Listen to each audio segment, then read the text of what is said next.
Hello, a very good morning to all of you. Welcome to Shah's Biology. I hope you all are fine. आज से हम लोग अपना class 12 का नया chapter how do organism reproduce start कर रहे हैं.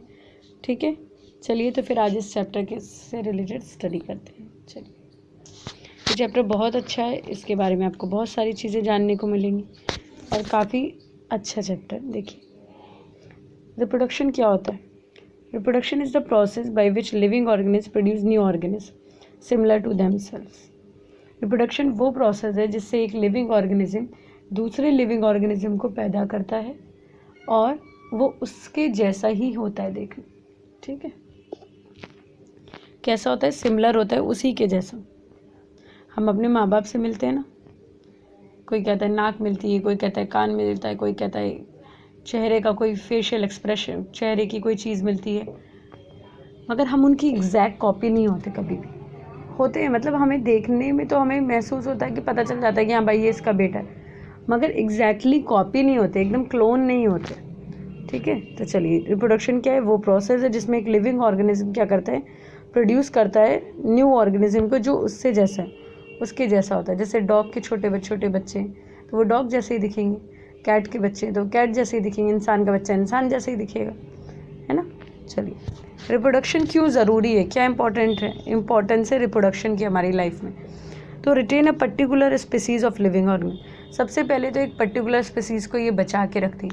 अगर कोई ऑर्गेनिज्म रिप्रोडक्शन ही नहीं करेगा तो उसकी प्रजातियाँ ही ख़त्म हो जाएंगी और उसकी लाइफ क्या हो जाएगी, उसकी जो स्पीसीज़ है वो एक्सटिंक्ट हो जाएगी, है ना. चाहे वो ह्यूमन हो, चाहे वो एनिमल हो, चाहे वो प्लांट हो, चाहे कोई भी चीज़ हो. Transmission of character from one generation to the next. दूसरा क्या होता है कि रिप्रोडक्शन के थ्रू ट्रांसमिशन होता है कैरेक्टर का, एक कैरेक्टर से दूसरे कैरेक्टर की, एक जनरेशन से दूसरी जनरेशन में. Variation lead to the origin of new species. देखिए, हम अपने माँ बाप से मिलते हैं, हमारे बहुत सारे फीचर्स मिलते हैं, तो ये क्या है, हम उनकी तरह दिखते हैं, मगर हम अपने माँ बाप की कॉपी नहीं होते. ऐसा नहीं होता है कि उनको खड़ा कर दो और हमको खड़ा कर दो, कोई डिफरेंस ही नहीं पहचान पाएगा. ऐसा तो नहीं होता, हम क्लोन नहीं होते. ठीक है, तो वेरिएशन क्या करता है, नए ऑर्गेनिजम्स को बनाता है. There are two mode of reproduction. Reproduction दो टाइप के हैं, ठीक है, एक है असेक्सुअल और दूसरा है सेक्सुअल. सबसे पहले आते हैं असेक्सुअल रिप्रोडक्शन में. असेक्सुअल रिप्रोडक्शन क्या होता है. Asexual reproduction is the mode of reproduction that is involve in the production of offspring by single parents. Asexual reproduction में क्या होता है, सिंगल पेरेंट का इन्वॉल्व होता है. एक ही पेरेंट केपेबल होता है ऑर्गेनिज्म को पैदा करने के लिए, बनाने के लिए. दूसरे जो ऑर्गेनिज्म उसकी कोई ज़रूरत नहीं होती, यानी एक ही अपने आप में केपेबल होता है. एक कोई फ्यूज़न ऑफ गैमेट नहीं होता इसके अंदर. जब एक ही ऑर्गेनिज्म बना रहा है तो गैमेट की क्या ज़रूरत है, तो कोई गैमेट का फ्यूज़न नहीं होता. सिंगल पेरेंट्स इन्वॉल्व होता है, एक ही पेरेंट से काम चलता है. ठीक है, दो चीज़ें, दो बात तो बिल्कुल याद रखिए अपने दिमाग में. अब क्या होता है असेक्सुअल रिप्रोडक्शन.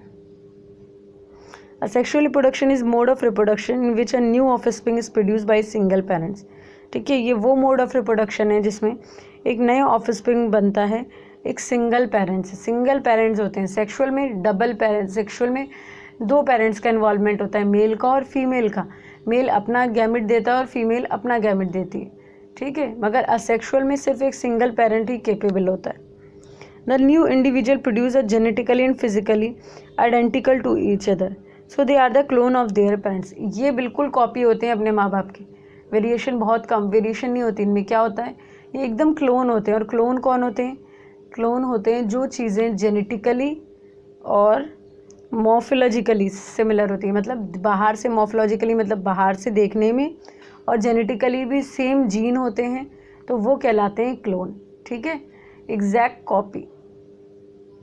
ठीक, तो असेक्सुअल रिप्रोडक्शन में क्या होता है, एग्जैक्ट कॉपी होते हैं अपने पेरेंट्स के. हमेशा याद रखिए, ये क्लोन होते हैं. तो क्लोन की डेफिनेशन पूछी जाती है बोर्ड में, तो एक नंबर में क्लोन की डेफिनेशन पूछ लेगा, तो आपको क्या निकलना पड़ेगा कि दे आर द क्लोन. ये क्या होते हैं, produce are genetically and physically identical to each other.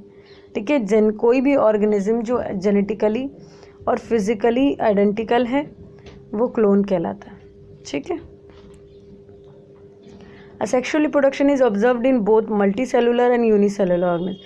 Asexual आपको मल्टी सेलुलर ऑर्गेनिजम्स में भी देखने को मिलती है और यूनिसेलुलर ऑर्गेनिज्म, अमीबा, पैरामीशियम, इन सब में तो देखने को मिलती ही है।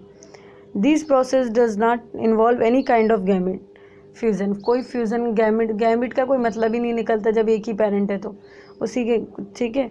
They won't be any change in the number of chromosome either, उनमें कोई नंबर ऑफ क्रोमोसोम्स भी नहीं बदलते। It will inherited the same gene as the parent, उनके पास बिल्कुल सेम जीन होते हैं जो उनके माँ बाप पे होते हैं, तभी तो copy, except for some cases where there is a chance of rare mutation होकर। हाँ, कहीं कहीं पे अगर म्यूटेशन हो गई, म्यूटेशन मतलब क्रोमोसोम में कुछ गड़बड़ी हो गई, ठीक है, डीएनए की कॉपी करने में कुछ गड़बड़ी हो गई, तो कुछ नई चीज़ बन सके, कोई नए ऑर्गेनिज्म, जो नया ऑर्गेनिज्म बन रहा है उसमें कुछ थोड़ा सा वेरिएशन आ सकती है, बट वो म्यूटेशन से ही आएगी, ठीक है। Characteristic of asexual reproduction, following are the important features of asexual reproduction. सबसे पहले सिंगल पेरेंट्स का इन्वॉल्वमेंट होता है, कोई फर्टिलाइजेशन गैमेट नहीं फॉर्मेशन होता है, प्रोसेस ऑफ रिप्रोडक्शन ऑकर बहुत जल्दी हो जाता है, organism multiply and grow rapidly, organism भी बहुत जल्दी बन जाते हैं, ऑफस्प्रिंग जेनेटिकली बिल्कुल ही सिमिलर कॉपी होते हैं अपने माँ बाप के, है ना, ठीक है। तो ये समझ में आपको ऑर्गेनिज्म क्या होते हैं, मल्टीप्लाई करते हैं एंड ग्रो करते हैं रैपिडली, और ऑफस्प्रिंग क्या होते हैं, जेनेटिकली सिमिलर होते हैं। तो आई होप आपको इतना समझ में आ गया होगा। आज हमने सिर्फ इंट्रोडक्शन वाला पार्ट पढ़ा है, सेक्सुअल इंट्रोडक्शन किया है, हाउ डू ऑर्गेनिज्म रिप्रोड्यूस का। कल से हम इसके प्रॉपर लेक्चर पढ़ेंगे, ठीक है। तो रेगुलर रहिएगा, और अगर आपको मेरा लेक्चर पसंद आए तो please like, share and subscribe करिएगा। Thank you.